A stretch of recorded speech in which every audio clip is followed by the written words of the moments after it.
ਸਤਿ ਸ਼੍ਰੀ ਅਕਾਲ ਜੀ। ਤੁਸੀਂ ਵੇਖ ਰਹੇ ਹੋ ਪੰਜਾਬ ਮੇਲ USA TV। ਮੈਂ ਹਾਂ ਸੰਜੀਵ ਯਸ਼ ਖੰਨਾ।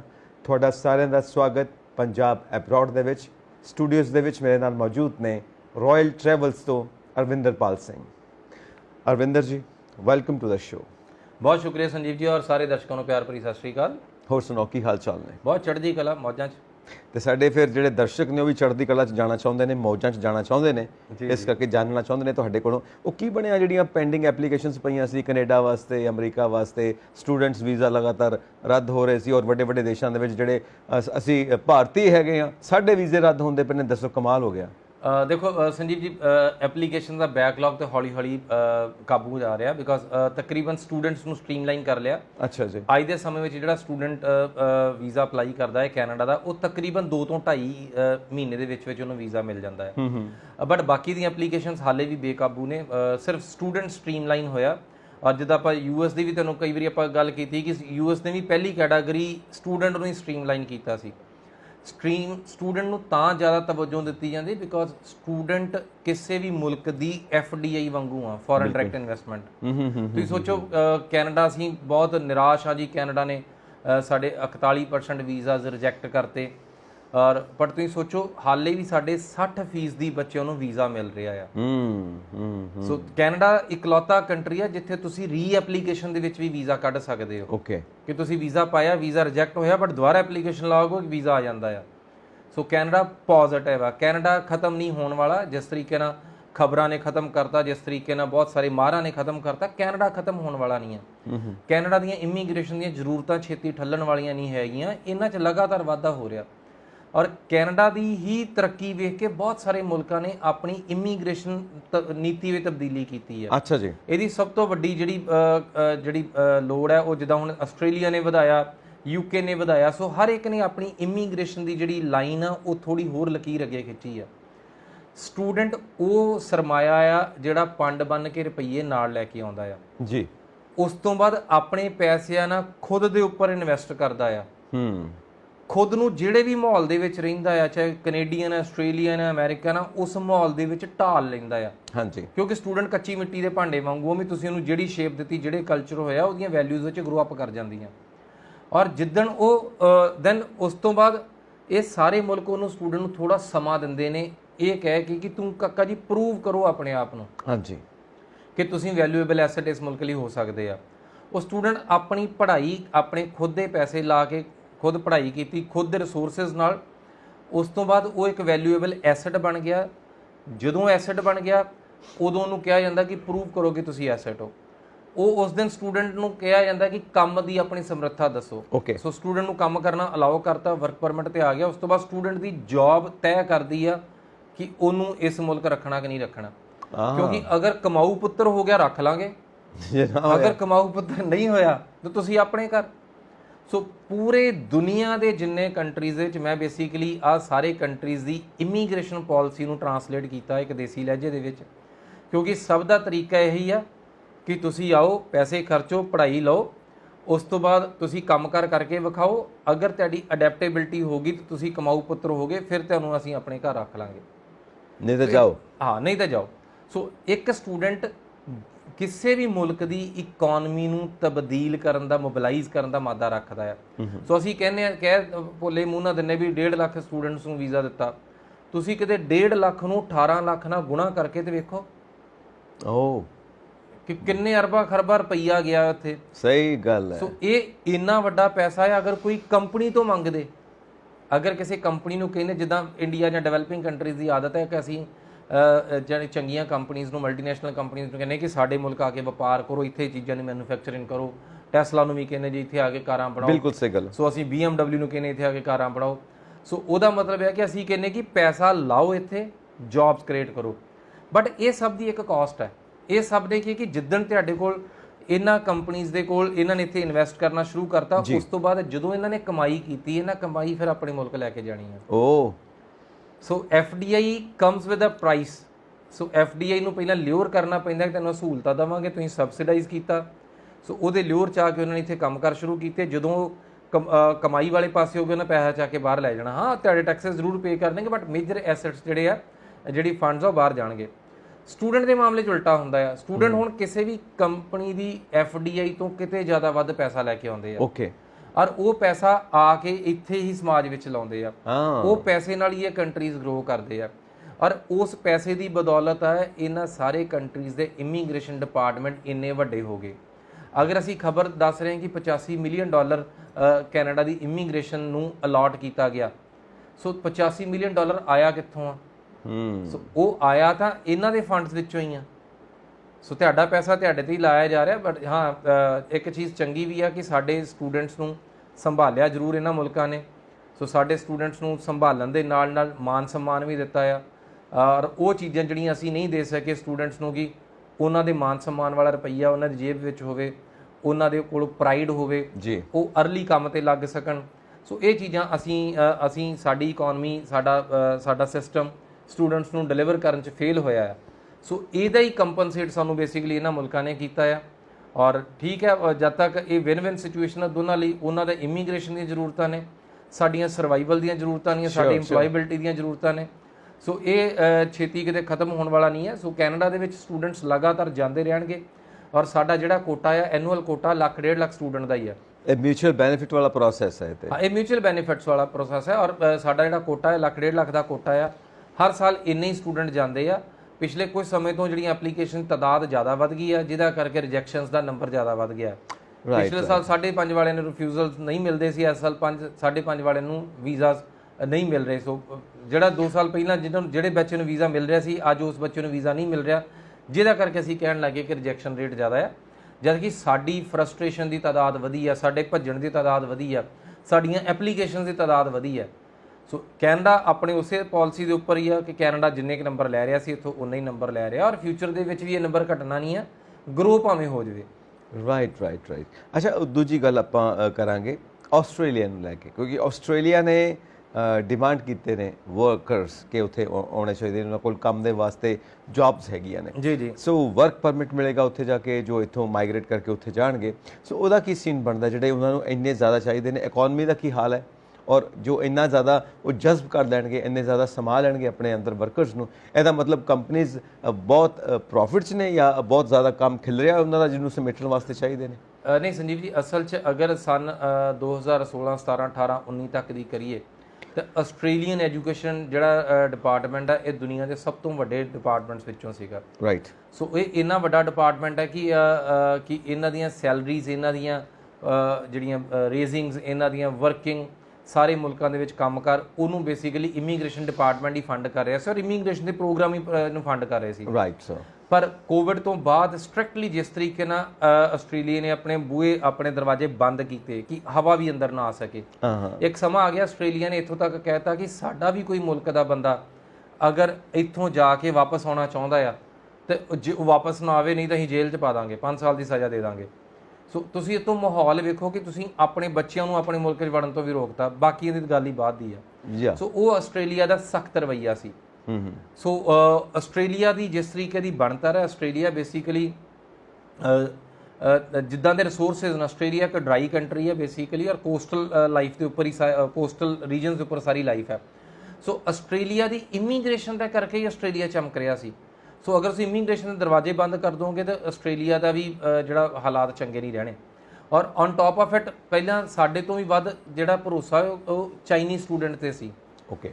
ਕੁਝ ਕਨਫਲਿਕਟਸ ਬਣੇ ਇੰਟਰਨੈਸ਼ਨਲ ਕਮਿਊਨਿਟੀਜ਼ ਦੇ ਵਿੱਚ ਕਿ ਚਾਈਨਾ ਨੂੰ ਥੋੜਾ ਇਹਨਾਂ ਨੂੰ ਕਿਨਾਰਾ ਕਰਨਾ ਪਿਆ। ਸੋ ਆਬਵੀਅਸਲੀ ਸਾਰੇ ਦਾ ਸਾਰਾ ਦਰੋਮਦਾਰ ਜਿਹੜਾ ਇੰਡੀਅਨ ਸਟੂਡੈਂਟਸ ਦੇ ਉੱਪਰ ਆ ਗਿਆ ਜੀ। ਆਸਟ੍ਰੇਲੀਆ ਨੇ ਅਗੇਨ ਇੱਕਦਮ ਸਰਕਾਰਾਂ ਬਦਲੀਆਂ ਕਿਉਂਕਿ ਲੋਕ ਵੀ ਤੰਗ ਆ ਗਏ ਸੀ ਕਿ ਜਿੰਨੇ ਰੁਜ਼ਗਾਰ ਸੀ ਸਾਰੇ ਇਮੀਗ੍ਰੇਸ਼ਨ ਦੇ ਨਾਲ ਹੀ ਸੀਗੇ। ਸੋ ਇਹ ਇਮੀਗ੍ਰੈਂਟ ਕੰਟਰੀ ਸੀ ਔਰ ਤਕਰੀਬਨ ਕਾਰੋਬਾਰ ਜਿਹੜੇ ਇਮੀਗ੍ਰੇਸ਼ਨ ਦੇ ਕੰਮ ਕਰਨ ਨਾਲ ਲਿੰਕ ਨੇ। ਸੋ ਹੌਲੀ ਹੌਲੀ ਇਹ ਹੋ ਗਿਆ ਕਿ ਜਦੋਂ ਇਮੀਗ੍ਰੇਸ਼ਨ ਦੀ ਪਾਲਿਸੀ ਬੰਦ ਹੋ ਗਈ, ਸਟੂਡੈਂਟਸ ਆਉਣੇ ਬੰਦ ਹੋ ਗਏ, ਇਮੀਗ੍ਰੈਂਟਸ ਆਉਣੇ ਬੰਦ ਹੋ ਗਏ, ਇਹਦੇ ਹਰ ਕੰਮ ਦੇ ਉੱਪਰ ਇਫੈਕਟ ਪਿਆ। ਓਕੇ। ਜਿਹਦਾ ਕਰਕੇ ਸਰਕਾਰਾਂ ਨੂੰ ਵੀ ਚਿੰਤਾ ਹੋਈ, ਪਬਲਿਕ ਨੂੰ ਵੀ ਚਿੰਤਾ ਹੋਈ ਔਰ ਇੰਨੀ ਚਿੰਤਾ ਹੋਈ ਕਿ ਉਹਨਾਂ ਸਰਕਾਰ ਬਦਲ ਲਈ। ਸੋ ਹੁਣ ਨਵੀਂ ਗਵਰਨਮੈਂਟ ਆਈ, ਨਵੀਂ ਗਵਰਨਮੈਂਟ ਅਗਰੈਸਿਵ ਹੈ। ਨਵੀਂ ਗਵਰਨਮੈਂਟ ਨੇ ਆਉਂਦੇ ਹੀ ਅਨਾਉਂਸ ਕੀਤਾ ਸਭ ਤੋਂ ਪਹਿਲਾਂ ਕਿ ਅਸੀਂ ਸਟੂਡੈਂਟਸ ਜਿਹੜੇ ਅਪਲਾਈ ਕਰਨਗੇ ਉਹਨਾਂ ਦੀ ਫੀਸ ਵੀ ਅਸੀਂ ਵਾਪਸ ਕਰ ਦਾਂਗੇ, ਜਿਹੜੀ ਅਪਲਾਈ ਕਰਨ ਵਾਲੀ ਫੀਸ ਹੈ। ਬਟ ਉਹਦੇ ਬਾਵਜੂਦ ਜਿੰਨੀ ਅਗਰੈਸ਼ਨ ਇਹਨਾਂ ਦੀ ਕਮਿਊਨੀਕੇਸ਼ਨ ਵਿੱਚ ਸੀ, ਉਸ ਹਿਸਾਬ ਨਾਲ ਵੀ ਹਾਲੇ ਸਟੂਡੈਂਟਸ ਲਏ ਨਹੀਂ ਇਹਨਾਂ ਨੇ। ਸੋ ਉਹ ਜਿਹੜਾ ਕਮੀ ਪੂਰੀ ਕਰਨੀ ਸੀ ਉਹ ਹਾਲੇ ਤੱਕ ਕਰ ਨਹੀਂ ਸਕੇ। ਸੋ ਸਟੂਡੈਂਟਸ ਰਾਹੀਂ ਉਹ ਕਮੀ ਪੂਰੀ ਨਹੀਂ ਹੋ ਸਕੀ ਬਿਕਾਜ਼ ਸਟੂਡੈਂਟਸ ਦੇ ਉੱਪਰ ਕੰਪਰੋਮਾਈਜ਼ ਹੀ ਹੈ ਨਹੀਂ। ਅੱਜ ਵੀ ਇੱਕ ਸਟੂਡੈਂਟ ਅਪਲਾਈ ਕਰਦਾ ਹੈ, ਅਗਰ 19 ਪਾਸ ਹੈ, 20 ਪਾਸ ਹੈ, ਕੋਵਿਡ ਤੋਂ ਪਹਿਲਾਂ ਦਾ ਪਾਸ ਹੈ, ਤੇ ਉਹਨੂੰ ਵੀਜ਼ਾ ਲੈਣਾ ਕੋਈ ਸੌਖੀ ਚੀਜ਼ ਨਹੀਂ ਹੈ। ਆਸਟ੍ਰੇਲੀਆ ਜਿਹੜੇ ਫਰੈਸ਼ ਪਾਸ ਆਊਟ ਆ, ਇਹਨਾਂ ਸਾਲਾਂ ਦੇ ਪਾਸ ਆਊਟ, ਨਵੇਂ 21-22 ਵਾਲੇ ਪਾਸ ਆਊਟ ਆ, ਸਿਰਫ ਇਹਨਾਂ ਦੇ ਵੀਜ਼ਾਸ ਪ੍ਰੋਸੈਸ ਕਰ ਰਿਹਾ। ਸੋ ਆਸਟ੍ਰੇਲੀਆ ਦੇ ਜਿਹੜਾ ਕੰਮ ਸਟੂਡੈਂਟਸ ਤੋਂ ਐਕਸਪੈਕਟਡ ਸੀ ਕਿ ਇਹ ਖਿੱਚਣਗੇ, ਉਹ ਸਟੂਡੈਂਟਸ ਖਿੱਚ ਨਹੀਂ ਸਕੇ। ਸੋ ਇਸੇ ਕਰਕੇ ਆਸਟ੍ਰੇਲੀਆ ਨੇ ਆਪਣੀ ਇਮੀਗ੍ਰੇਸ਼ਨ ਪਾਲਿਸੀ ਵਿੱਚ ਤਬਦੀਲੀ ਕੀਤੀ ਹੈ। ਸੋ ਉਹਨੂੰ ਇਮੀਗ੍ਰੈਂਟਸ ਚਾਹੀਦੇ ਨੇ, ਔਰ ਯੈਸ ਇਮੀਗ੍ਰੇਸ਼ਨ ਸਾਹ ਆ ਉਹਨਾਂ ਦੀ ਇਕਨੋਮੀ ਦੇ ਲਈ। ਇਮੀਗ੍ਰੈਂਟਸ ਆਉਣਗੇ ਤੇ ਮੁਲਕ ਵਧੇਗਾ, ਮੁਲਕ ਅੱਗੇ ਚੱਲੇਗਾ। ਸੋ ਇਸੇ ਕਰਕੇ ਆਸਟ੍ਰੇਲੀਆ ਨੇ ਆਪਣੀ ਪਾਲਿਸੀ ਬਦਲੀ ਹੈ, ਔਰ ਆਸਟ੍ਰੇਲੀਆ ਸਭ ਤੋਂ ਪਹਿਲੇ ਇਮੀਗ੍ਰੈਂਟ ਮੁਲਕਾਂ ਦੇ ਵਿੱਚੋਂ ਆ। ਸੋ ਸਭ ਤੋਂ ਪਹਿਲਾਂ ਜਿਹੜੀ PR ਸਭ ਤੋਂ ਸੌਖੀ ਕੀਤੀ ਸੀ, ਜਿਹੜਾ ਸੌਖਾ ਰੂਪ ਬਣਾਇਆ ਸੀ, ਜਿਨ੍ਹਾਂ ਪਾਲਿਸੀਜ਼ ਨੂੰ ਬਾਅਦ ਵਿੱਚ ਅਲੱਗ-ਅਲੱਗ ਮੁਲਕਾਂ ਨੇ ਅਡਾਪਟ ਕੀਤਾ, ਈਵਨ ਕੈਨੇਡਾ ਨੇ ਵੀ ਕੀਤਾ। ਸੋ ਕੈਨੇਡਾ ਨੇ ਬਹੁਤ ਸਾਰਾ ਜਿਹੜਾ ਇਮੀਗ੍ਰੇਸ਼ਨ ਦਾ ਜਿਹੜਾ ਸਮਾਨ ਹੈ, ਬੇਸਿਕਲੀ ਸਮਝੋ ਜਾਂ ਸਟੂਡੈਂਟ ਵੀਜ਼ਾ ਦੀ ਪ੍ਰੋਸੈਸਿੰਗ ਦਾ, ਉਹ ਕੁਝ ਆਸਟ੍ਰੇਲੀਆ ਤੋਂ ਚੱਕਿਆ, ਕੁਝ ਨਿਊਜ਼ੀਲੈਂਡ ਤੋਂ ਚੱਕਿਆ, ਕੰਬਾਈਨ ਕੀਤਾ। ਹਾਂ, ਕੰਬਾਈਨ ਕੀਤਾ। ਸੋ ਪਾਲਿਸੀਜ਼ ਉਹਨਾਂ ਨੇ ਨਵੇਂ ਤਰੀਕੇ ਦੀਆਂ ਬਣਾਈਆਂ। ਸੋ ਖੈਰ ਅਲਟੀਮੇਟਲੀ ਸਟੂਡੈਂਟਸ ਹਰ ਮੁਲਕ ਦੀ ਜ਼ਰੂਰਤ ਹੈ, ਇਮੀਗ੍ਰੈਂਟ ਇਹਨਾਂ ਸਾਰੇ ਮੁਲਕਾਂ ਦੀ ਜ਼ਰੂਰਤ ਹੈ। ਇਮੀਗ੍ਰੈਂਟਸ ਜਾਣਗੇ ਤੇ ਇਹ ਮੁਲਕ ਸਾਹ ਲੈਣਗੇ। ਦੇਖੋ ਸਾਰਾ ਕੁਝ ਦਾਰੋਮਦਾਰ ਇਹੀ ਇੱਕ ਟ੍ਰੇਡ ਹੈ ਵੀ ਇੱਕ ਤਰ੍ਹਾਂ ਦਾ, ਔਰ ਬਿਜ਼ਨਸ ਹੈ, ਔਰ ਤੁਸੀਂ ਪੈਸਾ ਕਿਵੇਂ ਖਿੱਚਣਾ ਆਪਣੀ ਇਕਨੋਮੀ ਨੂੰ ਸਟਰੋਂਗ ਕਰਨ ਵਾਸਤੇ ਸਿੰਪਲ ਇਹੀ ਮੈਥਡਸ ਨੇ ਉਹਨਾਂ ਦੇ, ਔਰ ਉਸ ਦੇ ਹਿਸਾਬ ਨਾਲ ਹੀ ਉਹ ਪ੍ਰਾਇੋਰਟੀਜ਼ ਦਿੰਦੇ ਨੇ, ਉਸ ਦੇ ਹਿਸਾਬ ਨਾਲ ਹੀ ਉਹ ਰੋਕ ਦਿੰਦੇ ਨੇ ਵੀਜ਼ਾ, ਸਭ ਕੁਝ ਉਸੇ ਹਿਸਾਬ ਨਾਲ ਚੱਲਦਾ ਹੈ। ਸਟੂਡੈਂਟ ਤੇ ਆਲਮੋਸਟ ਸਾਰੇ ਕੰਟਰੀਜ਼ ਲਈ ਪ੍ਰਾਇੋਰਟੀ ਹੈ। ਸਾਡੇ ਸਟੂਡੈਂਟਸ ਇੱਥੇ ਰੋਲ ਰਹੇ ਨੇ ਬੇਸਿਕਲੀ। ਹੁਣ ਸਾਡੇ ਈਵਨ ਸਾਡੇ ਇੰਸਟੀਟਿਊਸ਼ਨ, ਸਾਡੇ ਕਾਲਜ, ਸਾਡੀ ਯੂਨੀਵਰਸਿਟੀ, ਇਹਨਾਂ 'ਚ ਸਟੂਡੈਂਟਸ ਦੀ ਕਮੀ ਹੋ ਗਈ। ਤੁਸੀਂ 8-10 ਸਾਲ ਬਾਅਦ ਵੇਖਿਓ, ਤੈਨੂੰ ਇੱਥੇ ਜਿਹੜੇ ਸਟੂਡੈਂਟਸ ਪੜ੍ਹ ਰਹੇ ਉਹਨਾਂ ਦੀਆਂ ਸ਼ਕਲਾਂ ਅਲੱਗ-ਅਲੱਗ ਤਰ੍ਹਾਂ ਦੀਆਂ ਹੋਣਗੀਆਂ। ਸੋ ਸਾਡੇ ਬਹੁਤ ਸਾਰੀਆਂ ਹੋ ਸਕਦਾ ਅਸੀਂ ਵੀ ਈਵਨ ਸਾਊਥ ਏਸ਼ੀਆ ਦੇ ਵਿੱਚੋਂ ਜਾਂ ਜਿਹੜੇ ਅਫਰੀਕਨ ਕੰਟੀਨੈਂਟ ਆ ਉਹਦੇ ਵਿੱਚੋਂ ਜਿਹੜੇ ਸਟੂਡੈਂਟਸ ਆ, ਜਾਂ ਜਿਹੜੇ ਕੈਰੇਬੀਅਨਸ ਆ, ਜਿਹੜੇ ਸਾਊਥ ਅਮਰੀਕਨ ਕੰਟਰੀਜ਼ ਆ, ਸੋ ਪੂਰੇ ਇਕਨੋਮੀ ਵਾਲੇ ਸਟੂਡੈਂਟਸ ਨੂੰ ਇੰਡੀਆ ਵੀ ਲਿਓਰ ਕਰ ਰਿਹਾ। ਖੈਰ ਹਾਲੇ ਸਾਡੇ ਰਿਸੋਰਸਿਸ ਇੰਨੇ ਰਿਚ ਨਹੀਂ ਹੋਏ ਕਿ ਉਹ ਸਾਰੇ ਸਟੂਡੈਂਟਸ ਲਿਓਰ ਹੋ ਕੇ ਆਉਣ, ਬਟ ਸਟੂਡੈਂਟਸ ਆਉਣੇ ਸ਼ੁਰੂ ਹੋਏ ਨੇ। ਸੋ ਆਉਣ ਵਾਲੇ ਸਮੇਂ ਦੇ ਵਿੱਚ ਸਾਡੀਆਂ ਸਟੂਡੈਂਟ ਯੂਨੀਵਰਸਿਟੀ ਸਾਡੇ ਸਟੂਡੈਂਟਸ ਦੇ ਘੱਟ ਦਿਸਣਗੇ, ਬਾਹਰਲੇ ਸਟੂਡੈਂਟ ਜ਼ਿਆਦਾ ਦਿਸਣ ਲੱਗ ਪੈਣਗੇ। ਸੋ ਇੱਕ ਹੋਰ ਨਿਊਜ਼ ਹੈ ਕਿ ਡੋਂਕੀ ਲਗਾ ਕੇ ਪਹੁੰਚ ਗਏ ਨੇ ਕੈਨੇਡਾ ਤੋਂ ਅਮਰੀਕਾ, ਔਰ ਫੜੇ ਗਏ ਨੇ ਬਾਰਡਰ ਦੇ ਉੱਤੇ।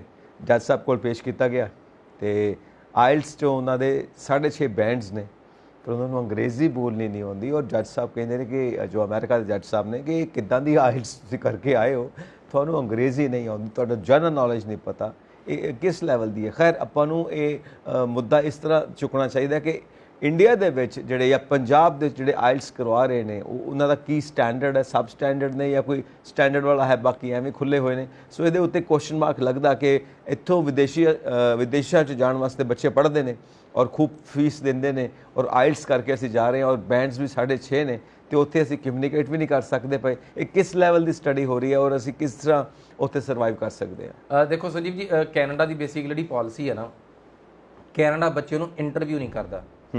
ਕੈਨੇਡਾ ਇਕੱਲਾ ਕਾਗਜ਼ਾਂ ਦੇ ਆਧਾਰ ਤੇ ਵੀਜ਼ਾ ਦਿੰਦਾ ਹੈ। ਕੈਨੇਡਾ ਨੇ ਤੁਹਾਡੇ ਨੰਬਰ ਵੇਖਣੇ ਆ, ਸਰਟੀਫਿਕੇਟ ਵੇਖਣੇ ਆ, ਆਇਲਟਸ ਦਾ ਸਕੋਰ ਵੇਖਣਾ, ਪਾਸਪੋਰਟ ਵੇਖਣਾ ਤੇ ਵੀਜ਼ਾ ਦੇ ਦੇਣਾ ਹੈ। ਸੋ ਇਸੇ ਚੀਜ਼ ਦਾ ਫਾਇਦਾ ਲੈ ਕੇ ਮਾਫੀਆ ਬਹੁਤ ਰੂਪ ਵਿੱਚ ਆ, ਮਾਫੀਆ ਤਰ੍ਹਾਂ ਦੇ ਰੋਲ ਵਿੱਚ ਹੈ। ਸੋ ਇਹ ਮਾਫੀਆ ਵਾਲੇ ਲੋਕ ਤਕਰੀਬਨ ਪੁੱਠੇ ਦੇ ਤਰੀਕੇ ਲਾ ਕੇ, ਜਾਲਸਾਜ਼ੀ ਕਰਕੇ ਕੋਈ ਬੱਚਿਆਂ ਦੇ ਸਰਟੀਫਿਕੇਟਸ ਤਿਆਰ ਕੀਤੇ, ਪੇਪਰ ਦਿੱਤੇ ਜਾਂ ਨਹੀਂ ਦਿੱਤੇ। ਸੋ ਓਬਵੀਅਸਲੀ ਕੈਨੇਡਾ ਤੇ ਪਹੁੰਚ ਜਾਣਾ ਸੌਖਾ ਸੀਗਾ, ਬਿਕੋਜ਼ ਕੈਨੇਡਾ ਟੋਟਲ ਉਹ ਪ੍ਰੋਸੈਸ ਆ ਜਿਹਦੇ ਵਿੱਚ ਕਿ ਸਿੱਧਾ ਕਾਗਜ਼ਾਂ ਦੇ ਆਧਾਰ ਦੇ ਉੱਪਰ ਵੀਜ਼ਾ ਆ। ਹੁਣ ਅਮਰੀਕਾ ਦੇ ਵਿੱਚ ਅਮਰੀਕਾ ਦੇ ਸਟੂਡੈਂਟਸ ਨੇ ਸਿੱਧਾ ਜਾਣਾ ਹੋਵੇ ਤਾਂ ਅਮਰੀਕਾ ਐਮਬੈਸੀ ਬਹੁਤ ਸੌਖੇ ਵੀਜ਼ਾ ਦਿੰਦੀ ਹੈ, ਬਟ ਸ਼ਰਤ ਇਹੀ ਹੈ ਕਿ ਆਇਲਟਸ ਵੀ ਨਹੀਂ ਚਾਹੀਦਾ ਹੁੰਦਾ। ਸ਼ਰਤ ਇੱਕ ਆ ਕਿ ਸਟੂਡੈਂਟ ਨੂੰ ਅੰਗਰੇਜ਼ੀ 'ਚ ਗੱਲਬਾਤ ਕਰਨੀ ਪੈਂਦੀ ਆ। ਸ਼ੋਰ ਵੀਜ਼ਾ ਆਫਿਸਰ ਨਾਲ ਤੁਹਾਡੀ ਕਮਿਊਨੀਕੇਸ਼ਨ ਉਹ ਇੰਗਲਿਸ਼ ਦੇ ਵਿੱਚ ਹੋਣੀ ਹੈ। ਅਗਰ ਤੁਸੀਂ ਕਮਿਊਨੀਕੇਟ ਕਰ ਲਿਆ ਤਾਂ ਤੁਹਾਡਾ ਵੀਜ਼ਾ ਆ। ਸੋ ਜਿਹੜੇ ਸਟੂਡੈਂਟ ਨਹੀਂ ਕਮਿਊਨੀਕੇਟ ਕਰ ਸਕਦੇ, ਜਿਹੜੇ ਅੰਗਰੇਜ਼ੀ ਨਹੀਂ ਬੋਲ ਸਕਦੇ, ਉਹ ਖੈਰ ਇਸ ਪਾਸਿਓ ਗਏ ਆ। ਸੋ ਅੱਜ ਵੀ ਇਸ ਚੀਜ਼ ਤੋਂ ਅਸੀਂ ਹਾਲੇ ਤੱਕ ਅਮਰੀਕਾ ਤੋਂ ਕੈਨੇਡਾ ਬੱਚੇ ਜਾਂਦੇ ਨਹੀਂ ਵੇਖੇ, ਬਟ ਕੈਨੇਡਾ ਤੋਂ ਅਮਰੀਕਾ ਅਸੀਂ ਜਾਂਦੇ 2-3 ਕੇਸ ਸੁਣੇ। ਇੱਕ ਫੈਮਿਲੀ ਸੀ ਗੁਜਰਾਤ ਦੀ ਜਿਹੜੀ ਦੇ ਵਰ ਫਰੋਜ਼ਨ ਟੂ ਡੈਥ, ਹੈ ਨਾ, ਕਿ ਉਹ ਜੰਮ ਗਈ ਸੀ ਬਰਫ਼ ਤੇ ਖੁੱਲੇ ਮੌਸਮ ਦੇ ਵਿੱਚ, ਉਹਨਾਂ ਦੀ ਡੈਥ ਹੋਈ ਹੈ ਪੂਰੀ ਫੈਮਿਲੀ ਦੀ। ਔਰ ਇਹ ਵੀ ਮੌਕਾ ਹੈ। ਸੋ ਇਦਾਂ ਦੇ ਹਜ਼ਾਰਾਂ ਮੌਕੇ ਨੇ ਕਿ ਕੈਨੇਡਾ ਤੋਂ ਸਟੂਡੈਂਟ ਅਮਰੀਕਾ ਨੂੰ ਭੱਜਦੇ ਆ। ਪਰ ਤੁਸੀਂ ਪੰਜਾਬ ਦੇ ਕਿਸੇ ਸਟੂਡੈਂਟ ਨੂੰ ਪੁੱਛੋ ਕਿ ਬਾਈ ਜੀ ਅਮਰੀਕਾ ਜਾਣਾ, ਉਹ ਕਹਿਣਗੇ ਨਹੀਂ ਜੀ ਨਹੀਂ, ਅਮਰੀਕਾ ਤੇ ਮੈਂ ਜਾਣਾ ਨਹੀਂ, ਅਮਰੀਕਾ ਮੈਨੂੰ ਪਸੰਦ ਨਹੀਂ। ਔਰ ਇੱਥੋਂ ਹਰ ਪੰਜਾਬੀ ਦੀ ਪਹਿਲੀ ਪਸੰਦ ਕੈਨੇਡਾ ਆ। ਸੋ ਕੈਨੇਡਾ ਤਾਂ ਪਸੰਦ ਹੈ ਸ਼ਾਇਦ ਕਿ ਸਾਨੂੰ ਉੱਥੇ ਜਾ ਕੇ ਇੰਟਰਵਿਊ ਦਾ ਸਾਹਮਣਾ ਨਹੀਂ ਕਰਨਾ ਪੈਂਦਾ, ਔਰ ਕਾਗਜ਼ੀ ਕਾਰਵਾਈ ਹੈ ਸਾਰੀ। ਬਟ ਬਾਈ ਡਿਫਾਲਟ ਹਰ ਇੱਕ ਬੱਚੇ ਨੂੰ ਲੱਗਦਾ ਕਿ ਅਮਰੀਕਾ ਵੀਜ਼ਾ ਦਿੰਦਾ ਨਹੀਂ ਆ, ਕੈਨੇਡਾ ਬਹੁਤ ਜ਼ਿਆਦਾ ਵੀਜ਼ਾ ਦਿੰਦਾ। ਅਮਰੀਕਾ ਬਹੁਤ ਖੁੱਲ੍ਹ ਕੇ ਵੀਜ਼ਾ ਦਿੰਦਾ ਹੈ। ਅਮਰੀਕਾ ਦੇ ਵਿੱਚ ਪੂਰੇ ਕੋਵਿਡ ਦੇ ਵਿੱਚ ਕੱਲੀ ਸਟੂਡੈਂਟ ਨੂੰ ਪ੍ਰੋਸੈਸ ਕਰਦੇ ਰਹੇ ਆ, ਔਰ ਅਸੀਂ ਸਮੇਂ-ਸਮੇਂ ਤੇ ਅਪਡੇਟ ਵੀ ਕੀਤਾ ਹੈ। ਸੋ ਅਮਰੀਕਾ ਨੇ ਐਮਬੈਸੀ ਨੇ ਹੁਣ ਜਿਹੜੀਆਂ ਟੂਰਿਸਟ ਦੀਆਂ ਅਪਾਇੰਟਮੈਂਟਸ ਵੀ ਖੋਲ੍ਹਤੀਆਂ ਆ। ਸੋ ਇਸ ਟਾਈਮ ਸਟੂਡੈਂਟਸ ਦੀਆਂ ਅਪਾਇੰਟਮੈਂਟਸ ਵੀ ਆ। ਇਮੀਗ੍ਰੈਂਟ ਦੇ ਜਿਹੜੇ ਕੇਸ ਸੀਗੇ, ਜਿਹੜੇ ਸਾਡੇ F4 ਵਾਲੇ ਜਿੰਨੇ ਵੀ ਆ, ਸੋ ਉਹ ਸਾਰੀਆਂ ਇਮੀਗ੍ਰੇਸ਼ਨ ਦੇ ਤਰੀਕਾਂ ਵੀ ਕੰਟੀਨਿਊਸਲੀ ਆ ਰਹੀਆਂ। ਸੋ ਅੰਬੈਸੀ ਇਸ ਟਾਈਮ ਤਕਰੀਬਨ 1 ਸਤੰਬਰ ਤੋਂ ਫੁੱਲ ਵਰਕਿੰਗ ਦੇ ਉੱਪਰ ਆ ਰਹੀ ਹੈ, 100% ਵਰਕਿੰਗ ਦੇ ਉੱਪਰ ਆ ਰਹੀ ਹੈ। ਸੋ ਅੰਬੈਸੀ, ਅਗਰ ਤੁਸੀਂ ਅਮਰੀਕਾ ਜਾਣਾ, ਅਮਰੀਕਾ ਸਿੱਧੇ ਰਸਤੇ ਨਾ ਜਾਓ, ਬਿਕੋਜ਼ ਪੁੱਠੇ ਸਿੱਧੇ ਕਾਗਜ਼ਾਂ ਦੇ ਬਹੁਤ ਮਸਲੇ ਨੇ, ਔਰ ਸਟੂਡੈਂਟ ਇੱਕ ਵਾਰੀ ਫੜਿਆ ਜਾਵੇ ਸਾਰੀ ਉਮਰ ਲਈ ਤਾਲਾ ਲੱਗ ਜਾਂਦਾ ਹੈ। ਸੋ ਇੱਕ ਵਾਰੀ ਤੁਸੀਂ ਕਿਸੇ ਮੁਲਕ ਦੇ ਵਿੱਚ ਜਾਲੀ ਕਾਗਜ਼ਾਂ ਨਾਲ ਚਲ ਗਏ, ਸੋ ਤੁਹਾਡੇ ਨਾਲ ਜਿੰਨੇ ਲੋਕ ਵੀ ਐਸੋਸੀਏਟਡ ਨੇ ਉਹ ਵੀ ਸਾਰੇ ਸਵਾਲਾਂ ਦੇ ਘੇਰੇ 'ਚ ਆ ਜਾਂਦੇ ਆ। ਕੱਲ ਨੂੰ ਤੁਹਾਡੀ ਫੈਮਿਲੀ ਨੇ, ਤੁਹਾਡੇ ਬੱਚਿਆਂ ਨੇ ਅਪਲਾਈ ਕਰਨੇ, ਤੁਹਾਡੇ ਰਿਕਾਰਡ ਨਿਕਲ ਕੇ ਸਾਹਮਣੇ ਆਉਂਦੇ ਆ। ਸੋ ਜਿਹੜਾ ਸਿੱਧੇ ਹੱਥ ਨਾਲ ਚੀਜ਼ਾਂ ਮਿਲਦੀਆਂ ਨੇ, ਮਿਹਨਤ ਕਰਕੇ ਨਾਰਮਲ ਤਰੀਕੇ ਨਾਲ ਜਿਹੜੇ ਅੰਬੈਸੀ ਜਾ ਕੇ ਵੀਜ਼ਾ ਲੈ ਲੈਣੇ, ਉਹਦੇ ਨਾਲ ਦੀ ਕੋਈ ਰੀਸ ਨਹੀਂ ਆ। ਔਰ ਅਮਰੀਕਾ ਬਹੁਤ ਵਧੀਆ ਵੀਜ਼ਾ ਦਿੰਦਾ। ਅਮਰੀਕਾ 'ਚ ਜਿੰਨੇ ਮਰਜ਼ੀ ਸਟੂਡੈਂਟ ਅਪਲਾਈ ਕਰ ਲੈਣ, ਅਮਰੀਕਾ ਨੇ ਇੱਦਾਂ ਦਾ ਸ਼ਾਨਦਾਰ ਸਿਸਟਮ ਬਣਾਇਆ ਪਿਆ। ਔਰ ਅਮਰੀਕਾ ਦੇ ਵਿੱਚ ਜਿਹੜੀਆਂ ਸਟੂਡੈਂਟ ਦੇ ਸਲੋਟਸ ਇਸ ਟਾਈਮ ਮੈਕਸੀਮਮ ਨੇ। ਸੋ ਕੈਨੇਡਾ ਵਾਲੇ ਵੀਰਾਂ ਨੂੰ ਵੀ ਬੇਨਤੀ ਆ ਵੀ ਕੈਨੇਡਾ 'ਚ ਅਗਰ ਸਕਸੈਸ ਰੇਟ ਤੁਹਾਨੂੰ ਲੱਗਦਾ ਘਟਿਆ ਆ, ਕੈਨੇਡਾ 'ਚ ਤੁਹਾਨੂੰ ਬਾਰ-ਬਾਰ ਰਿਫਿਊਜ਼ ਹੋ ਰਹੇ ਹੋ, ਤੇ ਤੁਸੀਂ US ਜਾਓ। US ਦੇ ਵੀਜ਼ੇ ਉਸ ਤੋਂ ਬਿਹਤਰ ਨੇ। ਸੋ US ਵਿੱਚ ਜਾ ਕੇ ਸੈਟਲਮੈਂਟਸ ਦਾ ਕੋਈ ਮਸਲਾ ਨਹੀਂ ਹੈਗਾ। US ਦੇ ਵਿੱਚ ਸ਼ੁਰੂ 'ਚ 5 ਸਾਲ ਦਾ ਵੀਜ਼ਾ ਮਿਲ ਜਾਂਦਾ ਆ। ਸੋ ਪੁੱਠੇ ਸਿੱਧੇ ਤਰੀਕੇ ਕਰੀ ਜਾਵਾਂਗੇ, ਪੁੱਠੇ ਸਿੱਧੇ ਕਾਗਜ਼ ਲਾਈ ਜਾਵਾਂਗੇ, ਕੱਲ ਨੂੰ ਆਪਣੇ ਪ੍ਰੋਫਾਈਲਸ ਤੁਸੀਂ ਮਾੜੇ ਕਰ ਰਹੇ ਹੋ। ਔਰ ਇੱਕ ਵਾਰੀ ਕਿਸੇ ਅੰਬੈਸੀ ਦੇ ਵਿੱਚ ਤੁਹਾਡਾ ਇੱਕ ਪ੍ਰੋਫਾਈਲ, ਚਾਹੇ ਤੁਸੀਂ ਕੱਲ ਨੂੰ ਕਹੋ ਜੀ ਮੈਂ ਨਹੀਂ ਲਾਇਆ ਜੀ, ਏਜੰਟ ਨੇ ਲਾਇਆ ਸੀ, ਸੋ ਐਪਲੀਕੇਸ਼ਨ ਹਰ ਤੁਹਾਡੇ ਵੱਲੋਂ ਲੱਗਦੀ ਹੈ। ਸੋ ਇਹ ਭੁੱਲ ਜਾਓ ਕਿ ਤੁਸੀਂ ਕਿਸੇ ਨੂੰ ਕਾਗਜ਼ ਦਿੱਤੇ, ਕਿਸੇ ਨੂੰ ਪਾਸਪੋਰਟ ਦਿੱਤਾ, ਉਹਨੇ ਜਾਲਸਾਜ਼ੀ ਕੀਤੀ ਹੈ। ਇਹ ਜਾਲਸਾਜ਼ੀ ਤੁਸੀਂ ਕੀਤੀ ਹੋਈ ਹੈ, ਤੁਹਾਡੇ ਨਾਮ ਤੇ ਜਾ ਰਹੀ ਹੈ, ਤੁਹਾਡੇ ਨਾਮ ਦੀ ਐਪਲੀਕੇਸ਼ਨ ਆ। ਸੋ ਕਿਸੇ ਏਜੰਟ ਦਾ ਵਿੱਚ ਕੋਈ ਰੈਕੋਰਡ ਨਹੀਂ ਆਉਂਦਾ, ਕਿਸੇ ਅੰਬੈਸੀ ਕੋਈ ਨਹੀਂ ਪੁੱਛਦੀ ਕਿ ਏਜੰਟ ਕੌਣ ਸੀ। ਸੋ ਜਿਹਦੇ ਨਾਮ ਤੇ ਜਾਲਸਾਜ਼ੀ ਹੋ ਰਹੀ ਆ ਉਹੀ ਕ੍ਰਿਮੀਨਲ ਆ। ਸੋ ਤੁਹਾਡਾ ਸਾਰੀ ਉਮਰ ਲਈ ਰਸਤਾ ਬੰਦ ਹੋ ਜਾਊਗਾ। ਇਸ ਕਰਕੇ ਪੁੱਠੇ ਸਿੱਧੇ ਰਸਤੇ ਛੱਡ ਦਿਓ। ਸੋ ਨਾਰਮਲ ਤਰੀਕੇ ਨਾਲ ਅੰਬੈਸੀ ਜਾਓ। ਅੰਗਰੇਜ਼ੀ ਆਈਲੈਟਸ ਬਹੁਤ ਜ਼ਿਆਦਾ ਔਖੀ ਨਹੀਂ ਹੈਗੀ। ਸਾਡੇ ਇਸ ਟਾਈਮ ਸਭ ਤੋਂ ਵਧੀਆ ਸਪੀਕਰਸ ਆਫ ਇੰਗਲਿਸ਼ ਜਿਹੜੇ ਉਹ ਸਾਡੇ ਪੰਜਾਬੀ ਨੇ ਇਸ ਟਾਈਮ। ਸਭ ਤੋਂ ਮਤਲਬ ਅੱਗੇ ਸਾਨੂੰ ਮੈਨੂੰ 22-23 ਸਾਲ ਹੋ ਗਏ ਆਪਣੇ ਕਰੀਅਰ ਦੇ ਵਿੱਚ। ਇੱਕ ਸਟੂਡੈਂਟ ਦਾ ਨਾ 6 ਬੈਂਡ ਵੀਜ਼ਾ, 6 ਬੈਂਡ ਵੇਖਣ ਨੂੰ ਤਰਸੀਦਾ ਸੀ। ਹੁਣ ਆਮ ਬੱਚਾ 7-7.5 ਬੈਂਡ ਵਾਲਾ ਹੁੰਦਾ ਆ। ਸੋ ਕੋਈ ਲਿਆਕਤ ਦੀ ਕਮੀ ਨਹੀਂ ਆ, ਕੋਈ ਸਕੂਲਾਂ ਦੀ ਕਮੀ ਨਹੀਂ ਆ, ਕੋਈ ਲੈਂਗੁਏਜ ਦੀ ਕਮੀ ਨਹੀਂ ਆ। ਸਿਰਫ ਸਾਡੀ ਹੈਜ਼ੀਟੇਸ਼ਨ, ਅਗਰ ਅਸੀਂ ਨਹੀਂ ਪੜ੍ਹੇ ਤਾਂ ਅਸੀਂ ਘੱਟ ਰਹਿ ਗਏ, ਪੜਾਂਗੇ ਤਾਂ ਯੈਸ ਅਸੀਂ ਵੀ ਕਰ ਜਾਵਾਂਗੇ, ਔਰ ਸਿੱਧੇ ਤਰੀਕੇ ਨਾਲ ਜਾਵਾਂਗੇ। ਜਾ ਕੇ ਕੈਨੇਡਾ ਸੈੱਟ ਹੋ, ਅਮਰੀਕਾ ਸੈੱਟ ਹੋ, ਵਿਲਾਇਤ ਸੈੱਟ ਹੋ, ਜਿੱਥੇ ਤੁਹਾਡਾ ਜੀ ਕਰਦਾ ਉੱਥੇ ਜਾ ਕੇ ਸੈੱਟ ਹੋਵੋ। ਸੋ ਅਰਵਿੰਦਰ ਜੀ, ਤੁਸੀਂ ਇਹ ਗੱਲ ਤੇ ਬਿਲਕੁਲ ਕਰ ਦਿੱਤੀ ਕਲੀਅਰ। ਹੁਣ ਇੱਕ ਨਿਊਜ਼, ਇੱਕ ਇਮੀਗ੍ਰੇਸ਼ਨ ਵਾਲੇ ਵਕੀਲ ਸਾਹਿਬ ਬਲਰਾਜ ਸਿੰਘ ਭੱਟੀ ਜੀ, ਔਰ 2 ਸਾਲ ਪਹਿਲਾਂ ਉਹਨਾਂ ਨੂੰ ਮਤਲਬ ਉਹਨਾਂ ਦੇ ਉੱਤੇ ਦੋਸ਼ ਲੱਗੇ ਸੀ, ਉਹ ਪ੍ਰੂਵ ਹੋ ਗਏ ਨੇ, ਔਰ ਉਹ ਹੁਣ ਬਿਹਾਈਂਡ ਬਾਰਸ ਨੇ, ਉਹਨਾਂ ਨੂੰ ਜੇਲ੍ਹ ਕਰ ਦਿੱਤੀ ਗਈ ਹੈ। ਔਰ ਉਹਨਾਂ ਦੇ ਉੱਤੇ ਵੀ ਇਹੀ ਚਾਰਜ ਸੀ ਕਿ ਉਹਨਾਂ ਨੇ ਜਾਲੀ ਸਰਟੀਫਿਕੇਟਸ ਐਂਡ ਆਲ ਦੈਟ ਇਹ ਸਭ ਕਰਵਾਇਆ, ਔਰ ਪੱਕੇ ਕਰਵਾਏ ਕੈਨੇਡਾ ਦੇ ਵਿੱਚ ਕਈ ਲੋਕ। ਔਰ ਇਹਨਾਂ ਸਾਰੀਆਂ ਗੱਲਾਂ ਨੂੰ ਦੇਖਦੇ ਹੋ ਜਦੋਂ ਗਵਰਨਮੈਂਟ ਨੂੰ ਲੱਗਾ ਪਤਾ ਕਿ ਉਹਨਾਂ ਨੇ ਉਹਨਾਂ ਦੇ ਖਿਲਾਫ ਕਾਰਵਾਈ ਕੀਤੀ, ਉਹਨਾਂ ਨੂੰ ਹੁਣ ਜੇਲ੍ਹ 'ਚ ਪਾ ਦਿੱਤਾ ਗਿਆ। 2 ਸਾਲ ਕੇਸ ਚੱਲਦਾ ਰਿਹਾ। ਸੋ ਇਸ ਤਰ੍ਹਾਂ ਦੇ ਕੇਸਿਸ, ਇਸ ਤਰ੍ਹਾਂ ਦੀਆਂ ਸਾਰੀਆਂ ਗੱਲਾਂ ਪਤਾ ਸਾਹਮਣੇ ਆਉਂਦੀਆਂ ਨੇ। ਔਰ ਜਾਲੀ ਪੇਪਰਾਂ ਵਾਲੇ ਜਾਲੀ ਬਹੁਤ ਕੇਸਿਸ ਨੇ। ਯੈਸ।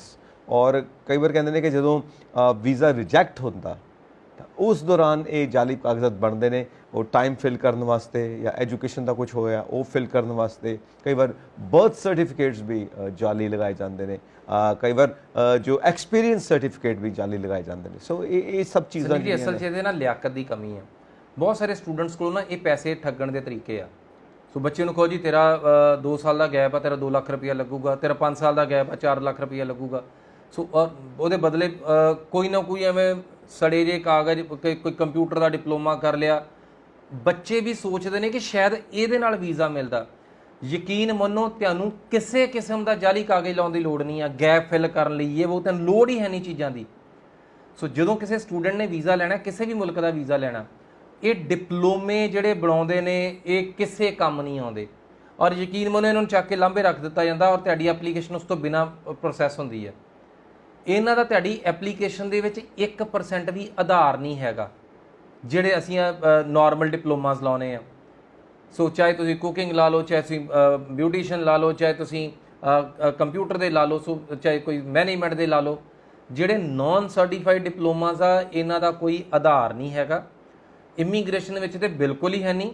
ਸਟੂਡੈਂਟ ਵੀਜ਼ੇ ਵਿੱਚ ਵੀ 0 ਵੈਲਿਊ ਕੈਰੀ ਕਰਦੇ ਨੇ। ਸੋ ਇਸ ਕਰਕੇ ਸਟੂਡੈਂਟਸ ਨੂੰ ਸਿਰਫ ਗੁੰਮਰਾਹ ਕੀਤਾ ਜਾਂਦਾ ਕਿਉਂਕਿ ਸਟੂਡੈਂਟ ਦੀ ਆਪਣੀ ਰਿਸਰਚ ਹੈ ਨਹੀਂ। ਸ਼ੋਰ ਮਾਂ-ਬਾਪ ਨੂੰ ਪਤਾ ਨਹੀਂ, ਅਸੀਂ ਸੋਚਦੇ ਕਿ ਸ਼ਾਇਦ ਗੈਪ ਹੋ ਗਿਆ ਤੇ ਕ੍ਰਿਮੀਨਲ ਕੋਈ ਨਾ ਕੋਈ ਅਫੈਂਸ ਹੋ ਗਿਆ, ਇਹਨੂੰ ਢਕਣਾ ਹੀ ਪੈਣਾ ਤੇ ਚਾਦਰ ਪਾਉਣੀ ਪੈਣੀ ਆ। ਇੱਕ ਸਟੂਡੈਂਟ ਨੇ ਸਿਰਫ ਆਪਣੀ ਰਿਸਰਚ ਦੱਸਣੀ ਹੈ ਕਿ ਮੈਂ ਆਹ ਪੜ੍ਹਿਆ ਸੀ, ਉਸ ਤੋਂ ਬਾਅਦ ਮੈਂ ਵਿਹਲਾ ਰਿਹਾ, ਮੈਂ ਕੰਮ ਕੀਤਾ, ਮੈਂ ਇਸ ਸਮੇਂ 'ਚ ਆਹ ਲੱਭਿਆ ਤੇ ਅੱਜ ਮੈਨੂੰ ਇਹ ਲੱਭ ਰਿਹਾ ਕਿ ਮੈਂ ਆਹ ਪੜ੍ਹਾਈ ਨਾਲ ਮੇਰਾ ਕਰੀਅਰ ਤਰੱਕੀ ਇੱਧਰ ਨੂੰ ਹੋ ਸਕਦੀ ਹੈ। ਇਹਨੂੰ ਅਸੀਂ ਬੋਲਦੇ ਹਾਂ ਪ੍ਰੋਗਰੈਸ਼ਨ। ਤੁਸੀਂ ਪ੍ਰੋਗਰੈਸ਼ਨ ਪ੍ਰੂਵ ਕਰਨੀ। ਪ੍ਰੋਗਰੈਸ਼ਨ ਦੋ ਤਰੀਕੇ ਦੀ ਹੈ। ਇੱਕ ਹੈਗੀ ਐਕੈਡੈਮਿਕ ਪ੍ਰੋਗਰੈਸ਼ਨ, ਜਿਹਦੇ ਵਿੱਚ ਕਿ ਤੁਸੀਂ 8ਵੀਂ ਤੋਂ ਬਾਅਦ 9ਵੀਂ ਪੜ੍ਹਦੇ ਹੋ, 9ਵੀਂ ਤੋਂ ਬਾਅਦ 10ਵੀਂ 11ਵੀਂ 12ਵੀਂ ਪੜ੍ਹਦੇ ਹੋ, BA1 BA2 ਕੁਝ ਵੀ ਇਦਾਂ ਪੜ੍ਹਦੇ ਹੋ। ਸੋ ਇਹ ਐਕੈਡੈਮਿਕ ਪ੍ਰੋਗਰੈਸ਼ਨ ਹੈ। ਦੂਜੀ ਪ੍ਰੋਗਰੈਸ਼ਨ ਹੈਗੀ ਉਹਨੂੰ ਅਸੀਂ ਕਰੀਅਰ ਪ੍ਰੋਗਰੈਸ਼ਨ ਕਹਿੰਦੇ ਹਾਂ ਕਿ ਤੁਸੀਂ ਪੜ੍ਹਿਆ, ਉਸ ਤੋਂ ਬਾਅਦ ਤੁਸੀਂ ਕਿਸੇ ਨਾ ਕਿਸੇ ਯੂਜ਼ਫੁਲ ਐਕਟੀਵਿਟੀ 'ਚ ਇਨਵੋਲਵ ਰਹੇ। ਅੱਜ ਤੁਹਾਨੂੰ ਲੱਗਦਾ ਕਿ ਨਵੀਂ ਪੜ੍ਹਾਈ ਤੁਹਾਡਾ ਨਵਾਂ ਭਵਿੱਖ ਲੈ ਕੇ ਆਏਗੀ। ਸੋ ਇਹ ਜਿੱਦਾਂ ਮੈਂ ਗੱਲਾਂ 'ਚ ਬੋਲ ਰਿਹਾ, ਤੁਸੀਂ ਗੱਲਾਂ 'ਚ ਹੀ ਸਿੱਧ ਕਰਦੇ ਹੋ ਤੇ ਵੀਜ਼ਾ ਆ। ਸੋ ਕਿਸੇ ਕਿਸਮ ਦਾ ਕੋਈ ਜਾਲੀ ਕਾਗਜ਼ ਨਹੀਂ ਲਾਉਣਾ, ਕਿਸੇ ਕਿਸਮ ਦਾ ਕੋਈ ਤੁਹਾਨੂੰ ਡਿਪਲੋਮੇ ਸਰਟੀਫਿਕੇਟ ਲੋੜ ਹੈ ਨਹੀਂ ਆ। ਇਹ ਬਿਨਾਂ ਮਤਲਬ ਤੁਸੀਂ ਸਿਰਫ ਪੈਸੇ ਬਰਬਾਦ ਕਰਨ ਦੇ ਚੱਕਰ ਵਿੱਚ, ਤੁਸੀਂ ਤੁਹਾਡੇ ਤੋਂ ਪੈਸੇ ਲੈਣ ਦੇ ਚੱਕਰ ਵਿੱਚ ਚੀਜ਼ਾਂ ਬਣਦੀਆਂ ਨੇ। ਇਹਨਾਂ ਦਾ ਕੋਈ ਆਧਾਰ ਨਹੀਂ, ਕੋਈ ਬੇਸ ਨਹੀਂ। ਹਾਂ, ਤੁਹਾਡੀ ਆਪਣੀ ਜਿਹੜੀ ਪੜ੍ਹਾਈ ਆ ਉਹਦੇ ਵਿੱਚ ਤੁਹਾਡੇ ਅਗਰ ਕਿਤੇ ਕਿਸੇ ਸਬਜੈਕਟ 'ਚ ਨੰਬਰ ਘੱਟ ਰਹਿ ਗਏ, ਸੋ ਜਿਹੜਾ ਤੁਸੀਂ ਅਗਲਾ ਪ੍ਰੋਗਰਾਮ ਲੈਣਾ ਉਹਦੇ 'ਚ ਕੋਰ ਸਟਰੈਂਥ ਇਸ ਸਬਜੈਕਟ ਦੀ ਘੱਟ ਪਾ ਲਓ। ਓਕੇ, ਜਿਵੇਂ ਸਪੋਜ਼ ਕਰੋ ਤੁਸੀਂ ਕੋਈ ਲਾਈਕ ਮੈਥਸ ਵਿੱਚ ਨੰਬਰ ਘੱਟ ਆ, ਸੋ ਤੁਸੀਂ ਉਹਦੇ 'ਚ ਇੰਜੀਨੀਅਰਿੰਗ ਪ੍ਰੋਗਰਾਮ ਵਿੱਚ ਮਤ ਜਾਓ। ਸੋ ਤੁਸੀਂ ਨਾਰਮਲ ਮੈਨੇਜਮੈਂਟ ਪ੍ਰੋਗਰਾਮ 'ਚ ਜਾਓਗੇ, ਉੱਥੇ ਮੈਥਮੈਟਿਕਸ ਦੀ ਲੋਡ ਘਟ ਗਈ। ਸੋ ਇਹ ਡਿਪੈਂਡ ਕਰਦਾ ਕਿ ਤੁਸੀਂ ਕਿਹੜੇ ਸਬਜੈਕਟ ਕਿਹੜੀ ਸਟਰੀਮ 'ਚ ਜਾਂਦੇ ਹੋ। ਆਪਸ਼ਨਸ ਕੀ ਨੇ? ਇਹ ਲਿਆਕਤ ਤੁਹਾਡੀ ਚੁਣਨ ਦੀ ਆ ਕਿ ਕੀ ਹੈਗਾ, ਕਿਤੇ 'ਚ ਫਾਇਦਾ ਦੇਗਾ, ਕਿਤੇ 'ਚ ਨੁਕਸਾਨ ਦੇਗਾ। ਬਟ ਸਟੂਡੈਂਟ ਲੇਮੈਨ ਵਰਗੇ ਬਿਹੇਵੀਅਰ ਦੇ ਉੱਪਰ, ਇਸ ਕਰਕੇ ਸਟੂਡੈਂਟ ਦੀ ਆਪਣੀ ਰਿਸਰਚ ਨਹੀਂ ਹੈਗੀ। ਇਸ ਕਰਕੇ ਹਰ ਕੋਈ ਬੇਵਕੂਫ ਬਣਾਉਣ ਦੇ ਲਈ ਕਾਹਲਾ ਆ ਔਰ ਸਟੂਡੈਂਟ ਬਣਨ ਲਈ ਕਾਹਲਾ ਆ। ਐਗਜ਼ੈਕਟਲੀ। ਔਰ ਤੁਸੀਂ ਦੇਖੋ ਕਈ ਵਾਰ ਜਿਹੜੇ ਉੱਥੇ ਅਧਿਕਾਰੀ ਬੈਠੇ ਨੇ, ਆਫੀਸਰਸ ਬੈਠੇ ਨੇ, ਉਹ ਇਹਨਾਂ ਸਬਜੈਕਟਸ ਦੀ ਚੋਇਸ ਕਰਕੇ ਸ਼ੱਕ ਕਰ ਦਿੰਦੇ ਨੇ ਕਿ ਇਹ ਬੜਾ ਆਸਾਨ ਜਿਹਾ ਸਬਜੈਕਟ ਲਿੱਤਾ ਹੈ ਜਾਂ ਇਹ ਇਸ ਦੀ ਉਹ ਵੈਲਿਊ ਨਹੀਂ ਹੈ ਕਿ ਇਹ ਕਰਨ ਵਾਸਤੇ ਇਹ ਇੱਥੇ ਆ ਰਿਹਾ। ਸੰਜੀਵ ਜੀ ਦੇਖੋ, ਪ੍ਰੋਗਰਾਮ ਤੁਸੀਂ ਕੋਈ ਵੀ ਲੈ ਲਓ, ਪ੍ਰੋਗਰਾਮ ਛੋਟਾ ਵੱਡਾ ਨਹੀਂ ਹੈ। ਤੁਸੀਂ ਸਿੱਧ ਕਰਨਾ ਹੈ ਕਿ ਉਸ ਪ੍ਰੋਗਰਾਮ ਵੱਲ ਨੂੰ ਤੁਹਾਡਾ ਝੁਕਾਅ ਹੋਇਆ ਕਿੱਦਾਂ, ਤੇ ਜੇ ਤੁਸੀਂ ਲੱਖਾਂ ਰੁਪਈਏ ਆਪਣੇ ਤੇ ਲਾ ਰਹੇ ਹੋ, ਇਹ ਵਾਪਸ ਆਉਣੇ ਕਿੱਦਾਂ। ਸੋ ਉਹਦੇ ਨਾਲ ਕਰੀਅਰ ਕਿਹੜਾ ਐਸੋਸੀਏਟਡ ਆ। ਕਿਉਂਕਿ ਇਹਨੂੰ ਅਸੀਂ ਬੋਲਦੇ ਹਾਂ ROI, return on investment. Yes, ਸਾਡੇ ਲਈ ਹਰ ਇੱਕ ਚੀਜ਼ ਫੰਡਾਮੈਂਟਲ ਆ, ਹਰ ਇੱਕ ਚੀਜ਼ ਸਾਡੇ ਲਈ ਕੈਲਕੂਲੇਟਿਵ ਹੈ, ਸਾਇੰਟੀਫਿਕ ਮੈਥਡ ਹੈ। ਸੋ ਸਿਰਫ ਇਹ ਸਟੂਡੈਂਟ ਤੱਕ ਪਹੁੰਚਣ ਦੀ ਗੱਲ ਹੁੰਦੀ। ਸਟੂਡੈਂਟ ਨੂੰ ਅਗਰ ਪਤਾ ਹੋਵੇ ਫਿਰ ਉਹ ਕੱਢ ਲੈਂਦਾ ਆ। ਪਰ ਪੰਗਾ ਉੱਥੇ ਹੈ ਜਿੱਥੇ ਸਟੂਡੈਂਟ ਦੀ ਰਿਸਰਚ ਹੈ ਨਹੀਂ, ਸਟੂਡੈਂਟ ਨੂੰ ਪਤਾ ਵੀ ਹੈ ਨਹੀਂ। ਬਿਕਾਜ਼ ਉੱਥੇ ਜਿੱਦਾਂ ਕੋਈ ਕਹੇਗਾ ਸਟੂਡੈਂਟ ਨੂੰ ਮੰਨਣਾ ਪਏਗਾ। ਔਰ ਇਸੇ ਕਰਕੇ ਜਾਲੀ ਸਰਟੀਫਿਕੇਟ ਜਿਹੜੇ ਉਹਨਾਂ ਦੇ ਉੱਪਰ ਬੈਨ ਲੱਗਦੇ ਆ, ਜਿਹੜੇ ਬਾਰ-ਬਾਰ ਸਾਡੇ ਕੋਲ ਰਿਪੋਰਟਾਂ ਆਉਂਦੀਆਂ ਨੇ, ਇਹ ਲਗਾਤਾਰ ਇਸੇ ਤਰੀਕੇ ਨਾਲ ਚੱਲਦਾ ਰਹੇਗਾ ਜਦ ਤੱਕ ਸਟੂਡੈਂਟ ਜਾਗਰੂਕ ਨਹੀਂ ਹੁੰਦਾ। ਓਕੇ, ਮਤਲਬ ਆਪਣੀ ਰਿਸਰਚ, ਆਪਣੀ R&D ਜ਼ਰੂਰੀ ਹੈ। ਸਭ ਤੁਸੀਂ ਡਿਪੈਂਡ ਕਰਦੇ ਹੋ ਏਜੰਟਸ ਦੇ ਉੱਤੇ, ਧੋਖਾ ਖਾਂਦੇ ਹੋ, ਅਧਿਕਾਰੀਆਂ ਨੂੰ ਸ਼ੱਕ ਹੋ ਜਾਂਦਾ ਹੈ ਔਰ ਤੁਹਾਡਾ ਵੀਜ਼ਾ ਰਿਜੈਕਟ ਹੋ ਜਾਂਦਾ ਹੈ। ਫਿਰ ਉਸ ਗੈਪ ਨੂੰ ਫਿਲ ਕਰਨ ਵਾਸਤੇ ਫਿਰ ਤੁਸੀਂ ਜਾਲੀ ਸਰਟੀਫਿਕੇਟਸ, ਔਰ ਫਿਰ ਉਹ ਬਲਰਾਜ ਸਿੰਘ ਪੱਟੀ ਜੀ ਦਾ ਜੋ ਹਾਲ ਹੋਇਆ, ਔਰ ਇਸ ਤਰ੍ਹਾਂ ਦੇ ਕਈ ਬੈਠੇ ਹੋਣਗੇ ਜੋ ਗਲਤ ਕਾਗਜ਼ ਤਿਆਰ ਕਰਕੇ ਪੱਕਾ ਕਰਵਾਉਣ ਦੀ ਕੋਸ਼ਿਸ਼ ਕਰਦੇ ਨੇ। ਜਦੋਂ ਗਵਰਨਮੈਂਟ ਨੂੰ ਪਤਾ ਲੱਗਦਾ ਤਾਂ ਹੋ ਸਕਦਾ ਉਹ ਡਿਪੋਰਟ ਵੀ ਕਰ ਦੇਵੇ। ਸੋ ਇਹ ਸਾਰੇ ਰਿਸਕ ਉੱਥੇ ਇਨਵੋਲਵ ਨੇ। ਸੋ ਤੁਸੀਂ ਵੀ ਕੁਝ ਹੋਰ ਪੁੱਛਣਾ ਚਾਹੁੰਦੇ ਹੋ, ਇਨਬਾਕਸ ਕਰੋ ਆਪਣੇ ਸਵਾਲ ਸਾਨੂੰ, ਔਰ ਸਾਡਾ ਚੈਨਲ ਪੰਜਾਬ ਮੇਲ USA TV ਸਬਸਕ੍ਰਾਈਬ ਕਰੋ। ਅਰਵਿੰਦਰ ਜੀ, ਬਹੁਤ ਬਹੁਤ ਸ਼ੁਕਰੀਆ ਪੰਜਾਬ ਐਬਰੋਡ ਦੇ ਵਿੱਚ ਤੁਸੀਂ ਆਏ ਤੇ ਦਰਸ਼ਕਾਂ ਨਾਲ ਆਪਣੀ ਗੱਲ ਸਾਂਝੀ ਕੀਤੀ। Thank you very much. ਤੁਹਾਡਾ ਵੀ ਬਹੁਤ ਬਹੁਤ ਸ਼ੁਕਰੀਆ। ਸਤਿ ਸ਼੍ਰੀ ਅਕਾਲ ਜੀ।